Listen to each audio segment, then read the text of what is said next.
Hello and welcome back to the channel. Thank you for joining me in another of my wonderful interviews. Now, you may remember a few days ago, I had the inventor of a new discovery, which is looking at tidal energy on the show. James, his name was.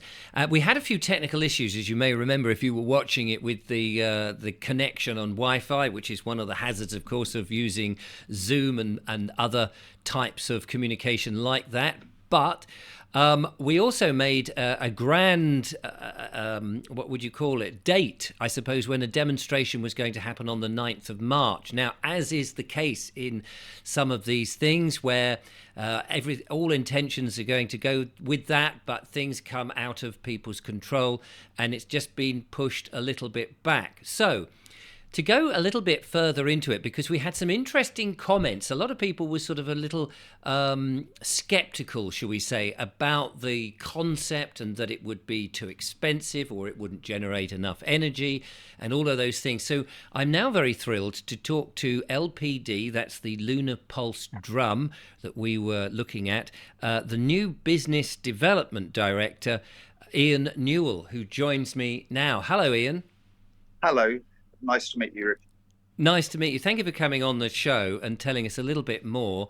Hopefully, we will have fewer technical details on the internet connection, which we have been plagued with. So just right from the start, there was going to be the demonstration on the 9th of March, which actually, as this goes out, is tomorrow. That's at the weekend Yes. on the Saturday in Bideford. It's still going to happen. It's just there's been some delays, not to do with the project itself, but I believe with the harbour and just trying to get crossing T's and dotting I's, if I'm right. Sorry. Yes. So the issues with the project are not really anything but red tape and bureaucracy. So Right. that the harbour master is supportive of the process, and they've agreed to it. We've gone through the timelines.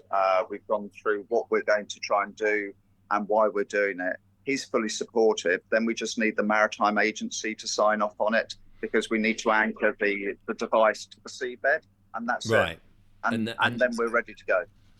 So let's just have a quick look at what it is, just for those people who are coming new and not seen the previous interview. This is the LPD Clean Energy, an anchored dome that Yeah. sits on the sea. And I'm going to get you to just run through how it works and how it compares with the other energy, the so-called clean energies or green energy that they call the wind and the solar, in a moment. But Yeah. when we put up the video before, there was, I mean, most people were fascinated and interested in great to see new discoveries and Yeah. inventions based on that come about. Some people, of course, are skeptical Yeah. and they think that it couldn't generate. Could we just maybe just deal with some of those? I mean, I have got, one of Yeah. our chaps has given me a whole load of, I'll just flash them on the screen for the sake of, there were a whole load of comments, as people can see, and you just have to go back to the old video really to see them, in which Yeah. people were both interested but also concerned that maybe it isn't going to be as functional as people thought. However, I guess you're able to just push some of Run. those aside, or run through it. Okay, so probably the easiest place to start. I mean, you can see the detail of how the product works from the website and the brochure you just showed. But essentially, it's a dome with an air vent at the top and an open underside, and it uses the Archimedes effect in principle to push water backwards and forwards, generate air pressure, which acts as a piston generator. So, unlike wind and solar power, tidal flow power is constant, it's predictable, it's sustainable, it's always there. I have a boat. On the boat, the sun shines during the day and it lights up the solar panel, but at night there is no sun. When the wind's not there, I can't sail, and that's the problem with wind and solar power. They are unpredictable and they are climatic, whereas tidal flow power is constant. It rises, it falls, it rises, it falls. It's predictable. So you actually know when the power is going to be available. And the whole process for this proof of concept and running the test and validation is just to capture the data. The data will come. That's just going to be how it works. And Yes. then we just map the energy flows, and then you can actually map out the data points over time. And then all you do is you take what you're capturing from the tidal flow in the sea, connect it to the land, and put it into the grid, and that's it. And that's it. And so, so the purpose of the demonstration, I suppose, is an empirical demonstration for people to actually see it in operation. Even though I think the initial one is quite a small unit, so it's not taking up too much space. Yeah, and that's it. That's exactly it. So, from a new business development perspective, the inventor James is a genius. He's come up with a brilliant idea. But now it's how to make the marketplace actually understand what it's capable of. And my job is to gather the facts, the hard facts, dispense with the dangerous half truths, strip those out, and any total nonsense, remove that. So it's evidence-based management to show what it does at proof of concept scale that shows that it's a minimum viable product. Now that it's a minimum viable product, it's just taking the empirical data and then showing how you use it at pace and scale. And the point about that is every government in the world power is the most critical thing for life. Energy drives everything. So if we've got a sustainable, repeatable, environmentally unimpactful source of energy that is constant, why wouldn't you take it? Well, exactly. And so one of the problems, I mean, we saw in Wales, in Swansea Bay, I think they had a project which was using a sort of turbine system with the waves coming in, that sort of thing, if I've got that correct. But they've pulled back on there because there was a lot of damage that was likely to happen should they go ahead. Well, the Swansea Bay project also replicates some projects that have been tried elsewhere in the world. And what they were trying to do was create a tidal lagoon. So you create a set of dams, and then you put generators in, you capture the water in, and then capture the water coming out, which is a nice idea. But the problem with it is that if you've got a dam is very expensive. It also creates an environmental blocker. So it blocks wildlife, it blocks this, it blocks that. But it also acts as a barrier to capture sediment and things like that. So you've got all of the laws of unpredictable consequences stacked up with a really expensive project anyway. So as an engineering idea, it's great. But in practice, it's not efficient, it's not effective, and the results are not able to be foreseen. So you're going to impact on things like fish transfers, whales and dolphins. You're going to create sediment backups on one side. You're going to create negative feedback on others. It's not the right way of doing it. This is far, far simpler. All you need is to anchor the dome to the sea floor, to the seabed, and then the rise and fall of the tide generates the power. That's it. That's it. So you're just capturing nature, aren't you, in a way that's I mean, I know the wind farms, and you could say, well, the wind farms are doing that, but of course, as we've just explained, they are unpredictable. We all know it's not windy all the time, thank goodness, and we all know that the sun, unfortunately, goes in, which impacts the amount that you can predict is going to be useful. But if the tide is coming in and out as it does, and that we know that from history, and it's just the fact of life. Well, the energy is constant. The most interesting thing about that is if you actually look at where Bideford is the second highest tidal. It's on the Bristol Channel, which is the second highest tidal range in the world, give or take. The biggest one's in Bay of Fundy in Canada. But the point about that is, if you look around from Bideford Harbour, and I had land, I owned a property there, and I owned property in Ilfracombe, what you can see up on the hills is big wind farms. But you know what? They don't often work. They sit there. They are quite intrusive on the eyesight because they're on the skyline. Mm. But the wind blows sometimes and it doesn't blow others. Sometimes the wind's blowing too strong, so they have to shut them down. Sometimes it's not blowing them at all, so it's not turning around. And then if you drive along the roads on the Devon Link Road, you've got solar farms as well. But Devon, unfortunately, is on the green side of the UK. So you know what? There's a lot of rain and the sun's often not out. So it's kind of Inappropriate technology, really. well, yeah, and it's expensive. And Yeah. the truth of the matter is, and we talked about where you live in Worthing. You've got the wind farms all across the horizon. But if you actually look at the producers of who makes the wind turbines, a lot of them are pulling back from further investment Are because they? the cost of the turbine and the cost of the theoretical net zero calculations don't really stack up.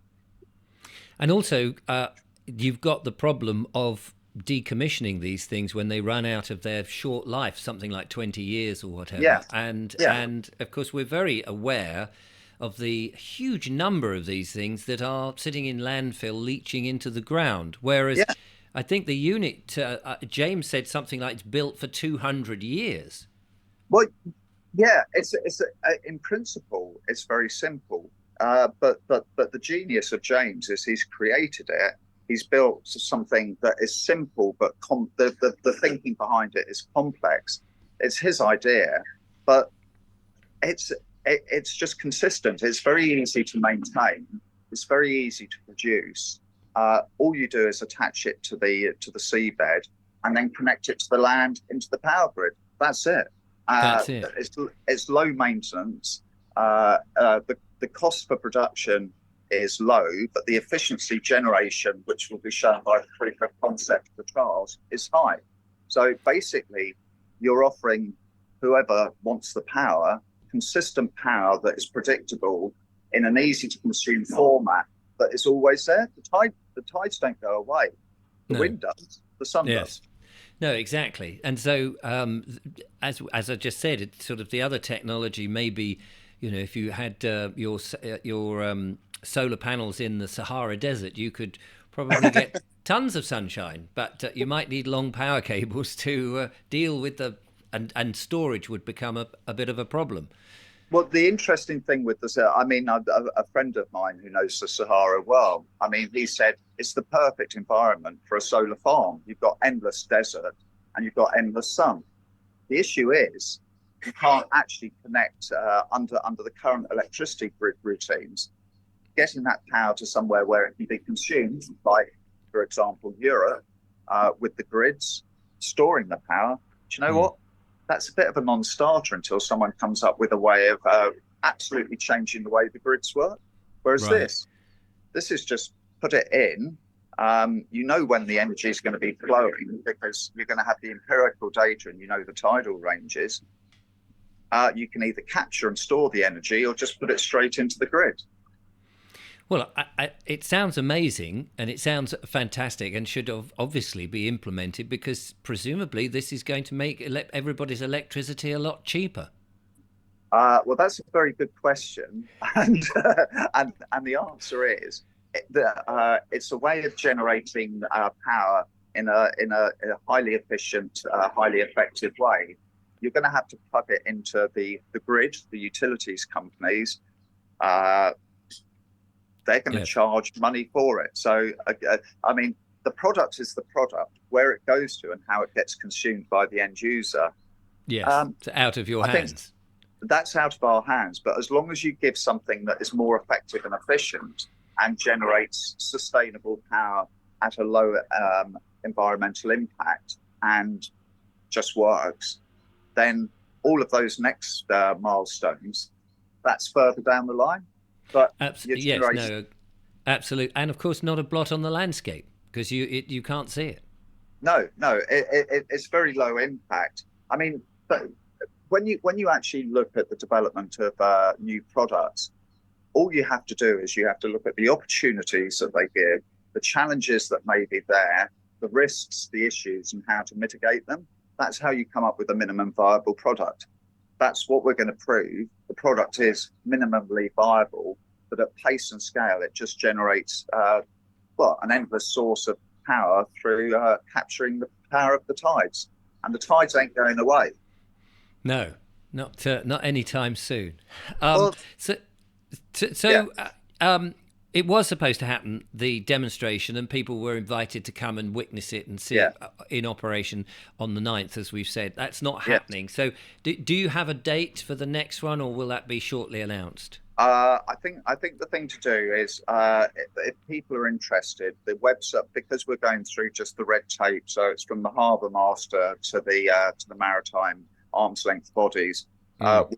We'll publish the date, and then people are welcome to go and see what's there. We'll run the tests. We'll publish the information onto the website. On the website, you can see if you want to become involved in it, or you think it's a good idea. There's how to invest in it, and sort of like the SEIS things. All of that's on the website. My job is just to say, this is a new business development. This is a new product. It generates sustainable power. It ticks all of the ESG boxes, and basically, by doing it in England, and it's available worldwide. It's just a thing that will work anywhere where the tidal ranges are at the right level. And is the government interested in this project? The government here, they will become aware of it because Devon County Council, via Bideford Town Council, will get to see it. So it becomes part of their environmental tick box exercise. But governments elsewhere are all exploring these technologies. But what James has invented is a different way of doing it. So basically, we'll be talking to the Canadian government, South African governments. You just have to go through the process steps. Yes. Governments, if you offer them something that ticks all of the right boxes and is a no-brainer and generates energy, which energy is in short supply, why wouldn't they do it? The question is not what. Yes, and it's relatively cheap compared to those other alternatives. Sorry. That's the point. That's the point. It's more efficient. It's lower cost. It's more predictable. It's sustainable. That's it. That's it. Well, James, I wanted to, Ian, I wanted to keep this nice and short because it's more of an update on the situation, just in case people were rushing over to Bideford to see this amazing thing on the 9th. So the message really is to check out the website, which I shall leave the link in the description, and see. And if you are in Devon and you want to see the next type of energy process in operation, then look for the date on there, and we're talking what in a matter of weeks. Yes. Basically, when we were talking to them last week, all they needed to know was how long we wanted it for. They were surprised at the shortness of the duration, where we needed to put it, and then they said, right, we just need to manage this. So basically, we're in the hands of the arm's length government bodies at the moment. Which is always an interesting place to be, but we'll just keep the dates on the website, and everybody can see it as soon as the results are out. Everybody can see those, and then it's think about how the future works. And when you do it, will you, or one of your team, can you take some video and stuff and then come back and we can show it on the show here so that people can follow it up? I think people will be interested in this new technology that is clean and knocks the other existing stuff that we've invested so many millions into, which is not efficient. I think people will be fascinated. So do keep us updated. That would be brilliant. Absolutely. We'll give you the videos so that you can show your audience. Brilliant. Wonderful stuff. So there we are. Don't rush down to Bideford tomorrow on the 9th if you're watching this the day before, or indeed on the Saturday you're watching it. And if you've missed that date, then don't panic. You haven't missed anything because the opportunity will arise very soon. So keep an eye out on the... just give us the website address if you've got it there. I will put it. It's on the brochure, and I should know this off the top of my head. But is it on this? Is it on here? Hang on a minute. Yeah, I've just got to try and find. Hang on. I've just got to quickly find the. It's LPD. There it is. lpdcleanenergy.com. There it is, right at the Yeah. bottom of that. So do check that out. I'll put the link anyway on the description. But some people Yeah. watch on these smart tellies and they can't always see the description. So that's always good to mention That's, the that's URLs. That's absolutely fine. And anybody who's interested in finding out more, just ping us an email and we'll answer the questions as well. Brilliant, brilliant. There we go. It's what's nice is this is open. You've opened this technology to all to get behind and find out more, rather than keeping it all secret and then it's like this is it and you don't know how it works. Yeah. This is what's lovely about being able to present it at this time. Well, it's better to be open and let people know what the future holds and understand why it's relevant and important to them. Everybody needs energy for life. This is the new way. And if people are aware that there is this technology, they can certainly demand it, because after all, we the people are the ones that should be making those decisions, rather than the top-down government saying, no, you can't have that because we've got investors and vested interests in all this other technology, but it's going to cost you an arm and a leg, which is completely the wrong way around. Well, we are the citizens who pay the taxes. We should have our say, and if we feel it's the right way of doing things, and it lowers the costs, and it takes away from sort of like the centralised autonomy and saying this is what you're going to have, that's a good thing. I think that's citizen statehood and free will. Well, absolutely, and the more people are aware of that kind of thing, I think the better, because then they have re-empowered themselves, rather than feeling that they are sort of, well, we're at the mercy of whatever authority wants to give us. Well, and that you've just hit. So I told you when we were talking earlier about the idea framework. So the idea is there, the design is there. This empowers people and it allows them to achieve more because it gives them better energy supply. Absolutely. There you go. So it's an idea that's come to life.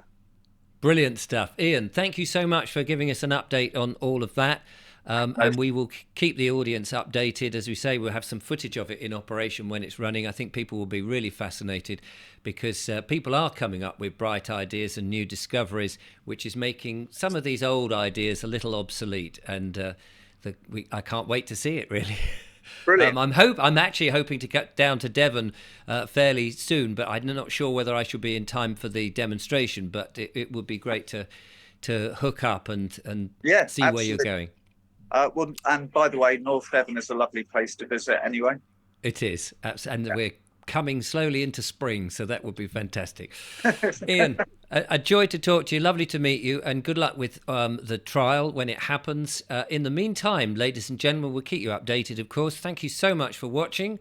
I'll be back with more monologues and wonderful interviews. This is a nice, simple, short one today, but thank you for watching. From Ian and I, take care and goodbye.